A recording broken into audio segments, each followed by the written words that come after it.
gisata ntunganyamatongo twebwe kirakomeye kuko kigeze ku ntambwe yaho twebwe nyene ku buryo bw'iwacu n'abene gihugu dukora kuko la coopération suisse nivyo ibikorwa byarahagaze mugabo twebwe twarabonye ineza yo kubandanya ico gikorwa baradukuriye amatati cyane mu bijanye n'amatongo twari dufise maze kwandikisha urupapuro rwa ntunganyamatongo no kuvuga naca ndonko uburenganzira bw'ingene ushobora no kuza gusaba udufaranga muri kopeke hama ikaciguha utwo dufaranga yisunze wa rupapuro rwa ntunganyamatongo.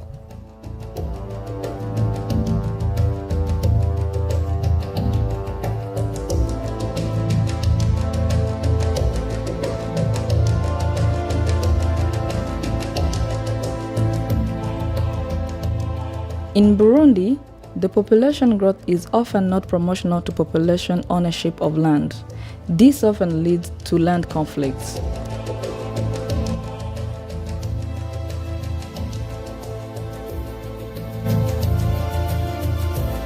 For 10 years, Swiss Cooperation has supported and accompanied decentralized land management in Ngozi province. Lorsqu'on a commencé à travailler sur la thématique foncière, on est parti du constat que la grande majorité des conflits portés dans les tribunaux de résidence au Burundi étaient de nature foncière. C'est la raison pour laquelle on a voulu faire une contribution à la réduction de ces conflits fonciers, pour plus de cohésion sociale, pour une meilleure consolidation de la paix au Burundi, mais également pour renforcer les capacités des administrations locales à faire face à ces conflits, en les structurant, en les aidant à mettre en place des services fonciers au niveau décentralisé. Dans le montage du projet, l'administration a été impliquée et surtout avec la création des services fonciers communaux, c'est l'administration qui prenait les devants.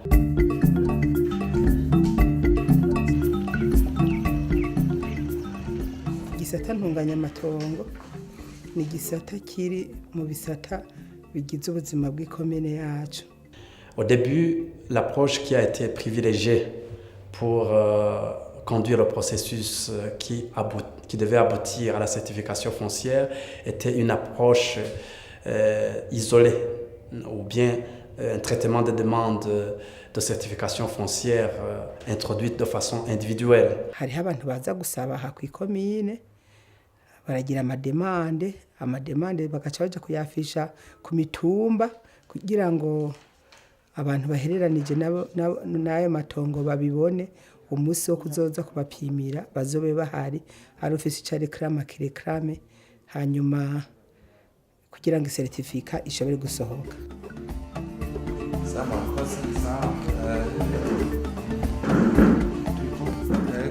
haraza umunyagihugu akabisaba akadusanga kuri biro ya service foncier agasaba ko twoza kumupimira icyo twita introduction de la demande.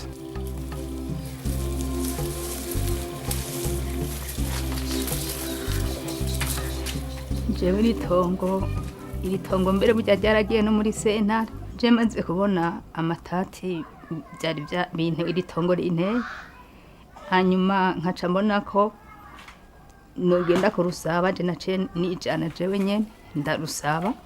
kugira ngo ayo matati nazosubira naho yosubira mbefise nkuko nabivuze kare mbefise ikintu nitwaje kandi gisinywe ko nabene byo nyene nabene kubura buduhana urubibi hagizo duterana amatati kuko yoba yararusinyeko nico gihe byonyorohera kubura.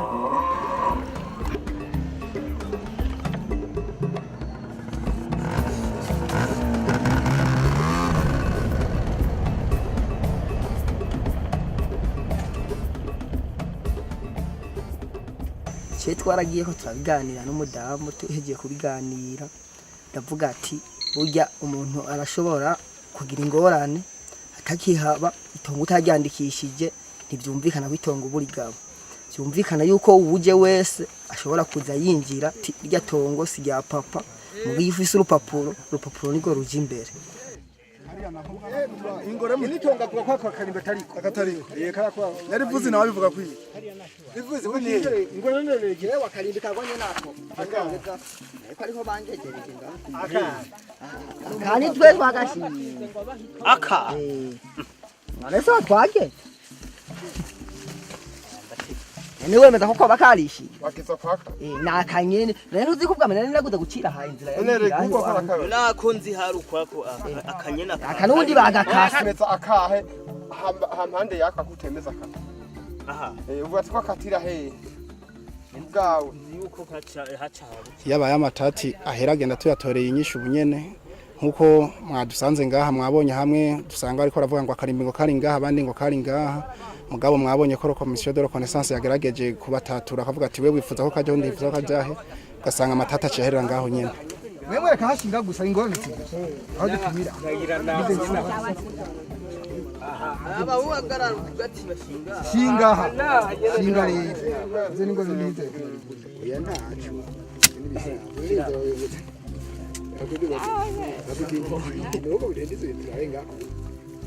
kandi rero kwera ari wenyine yahita nturabimetero hera bandabere ntarenga aha oya ntacu ntarabimetero narabakarimbika hari wiki 10 kigifata kiriya cyo. Les commissions de reconnaissance collinaire sont des comités, des groupes de personnes composés des membres de l'administration locale et des personnes intègres choisies par la communauté pour jouer un rôle très important dans le processus de certification foncière. Iyo tugeze ku itongo niyo komite tuba turi kumwe aho bikenewe turabatatura amatati tugashinga aho uburimbi tuvaho dushinzeho uburimbi.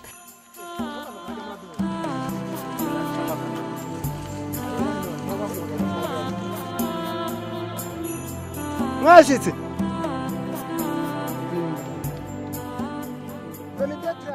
bona nk'ubu ntunganya amatongo yaje turabafasha kugira tuze kubafasha cyo gituma no ku mutumba batwizeye kugira dukorane n'abantu turitanga tukabafasha.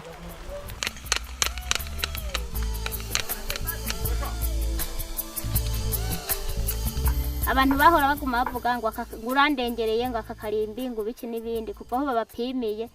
nta bantu bakirengeranira ko bagiye barongezamwe uburimbi aha butari buri twarashubizamwe ubundi kuko twagendana uburimbi. Icyo giti kikaba ni cyane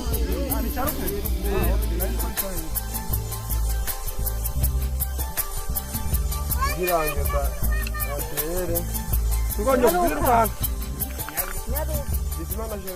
twe twumvikanye neza ku karimbi aho kari ikosa ryari rihari barikuye bimeze neza naho nta muntu umwe ateye ingorane n'uwundi.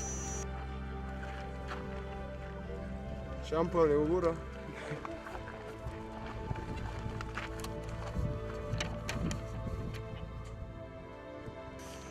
cyumva gitandukanye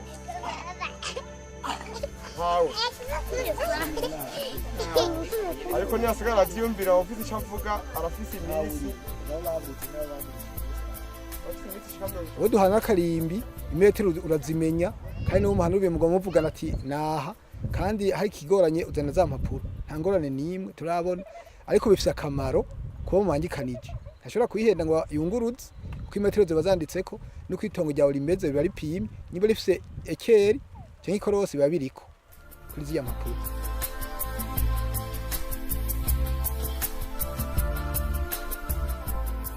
Nous nous sommes rendus compte qu'il fallait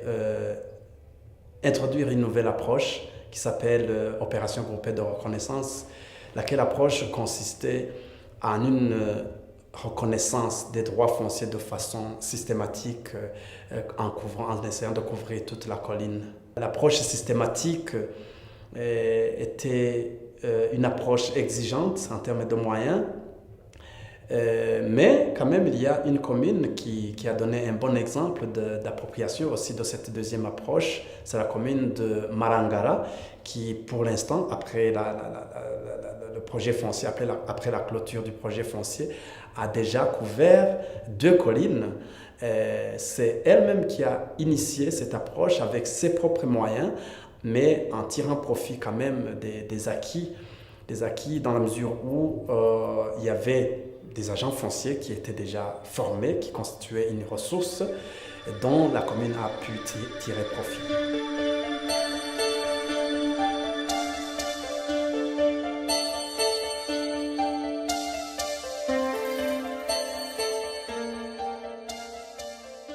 biciye muri ubwo buryo bwo gucisha mu mugambi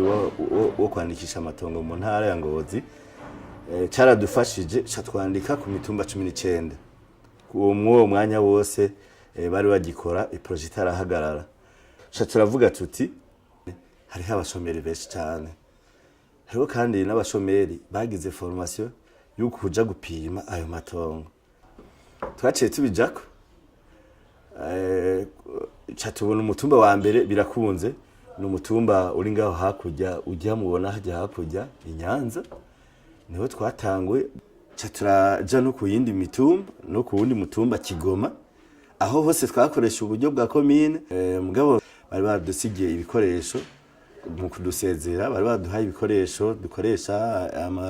zirya mpapuro ndangatongo, amaregistre dukoresha n'ama GPS.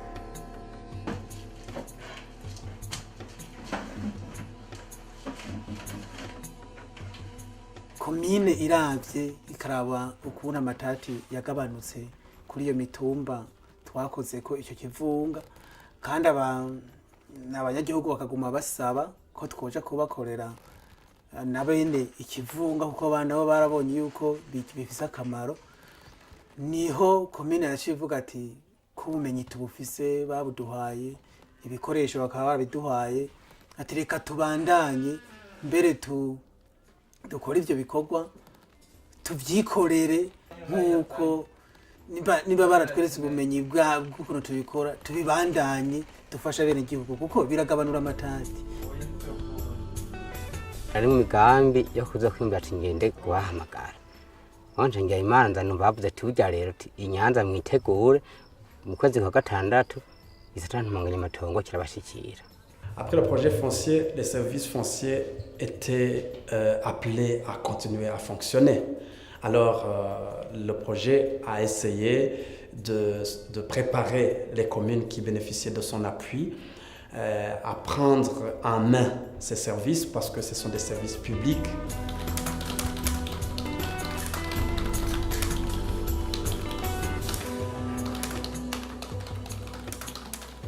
À titre personnel, j'étais très satisfait de voir qu'à la fin du projet, certaines communes, je pourrais citer l'exemple de la commune de Marangara, ont repris sur leur propre fonds l'approche proposée par le projet foncier de la coopération suisse, ont elles-mêmes effectué des opérations groupées de reconnaissance sans appui externe en termes de fonds, avec un peu d'expertise. Et je trouve que c'est une approche, c'est un résultat très encourageant de voir que certaines communes continuent sur les mêmes approches sans appui externe, donc s'approprient aussi les approches du projet foncier.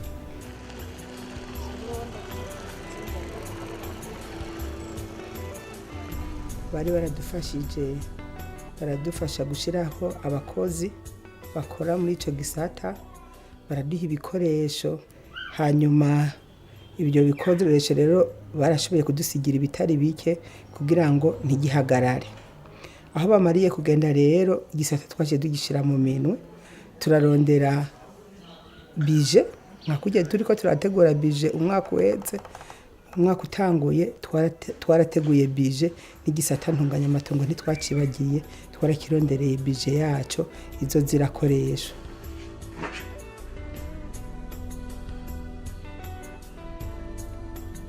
L'appropriation et l'intérêt de la part du gouvernement et de la part des administrations locales nous réconfortent aussi et confirme la pertinence de cette approche de collaboration entre le gouvernement suisse et le gouvernement burundais, en particulier au niveau décentralisé.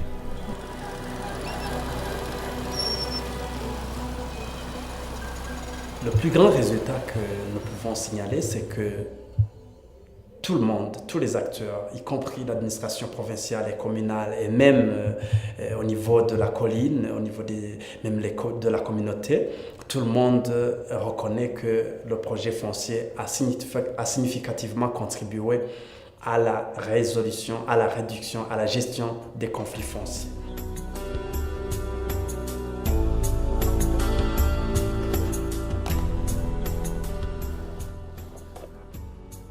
mu mibano ubu ni sawa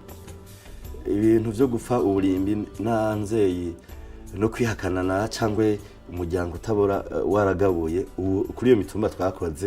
ubu nta ngorane kabisa.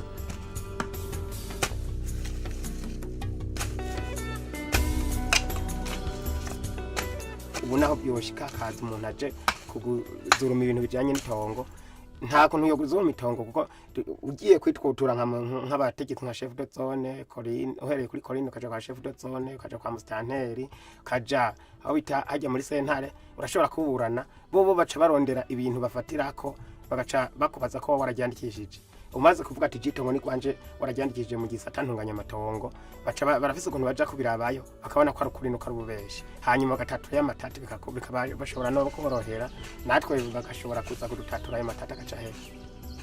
kuba iyo bitaza ngaha bwe nta n'umutekano ntubukwiriye mu gihugu abantu bamarana kubera bijanye n'amatongo. ico gisata aho kibonekeye umuntu agashobora kwandikisha itongo ryiwe bene umurango babona akarimbi bakagashinga babona usanga injyane zaragabanutse ugasanga bamwe bagenda barihindukana n'amatati akagwira ariko bamaze gisata ntwe amatongo kimaze gutangura amatati yaragabanutse kubera bacu basanga bafise zangombwa zemejwe na komine.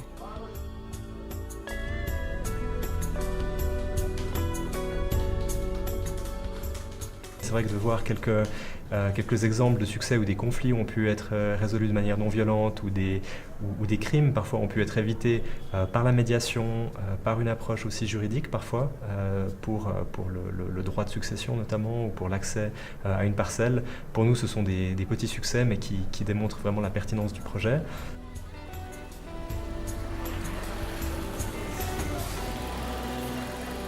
Si un usager détient un certificat foncier, il peut le mettre en garantie auprès des institutions financières et particulièrement les microfinances qui les acceptent. Ces microcrédits servent au développement local parce que les usagers s'en servent pour accomplir leurs ambitions économiques.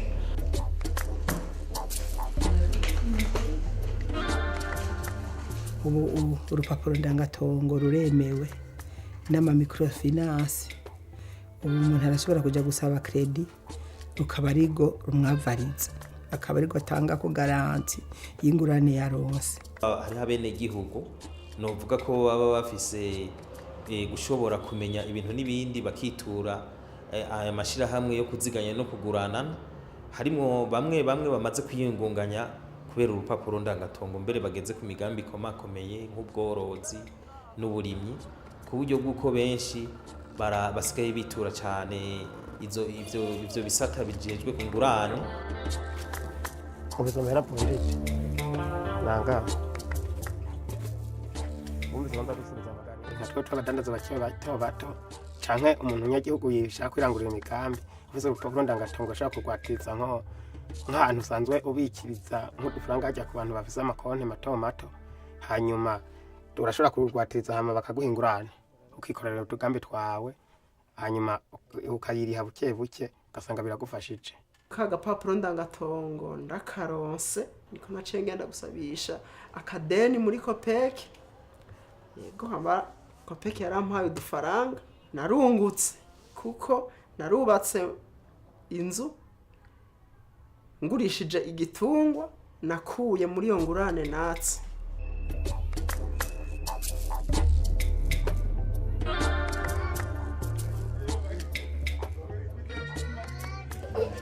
Nayisaje nk'akazi k'ubudandazi nk'uri benyi akari amafaranga yaramperanye maze kumperana sanimba kuza kwiga urupapuro ndangatongo kugira sengenda muri Copec dukorana na Copec inyizigire nk'udufaranga.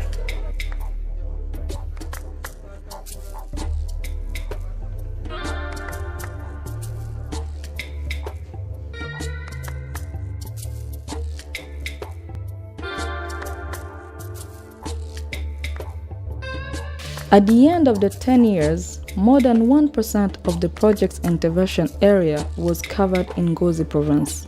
making a communal land plan available to the administration.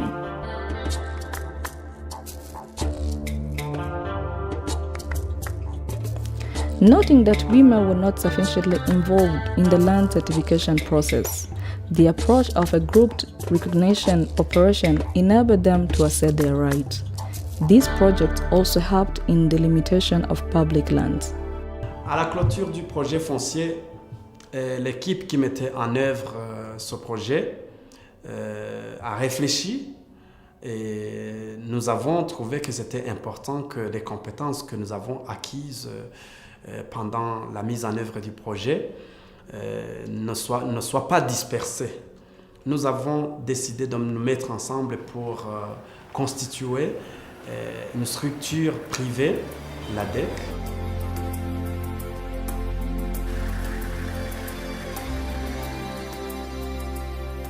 Notre objectif donc c'est de contribuer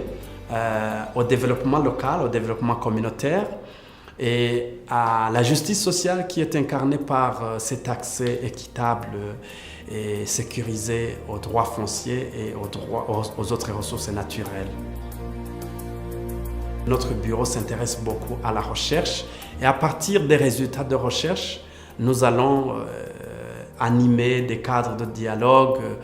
pour essayer d'orienter les décisions politiques, pour aider les décideurs à prendre des orientations bien éclairées. Et à partir des mêmes résultats, nous allons pouvoir renforcer les capacités de différents acteurs et monter même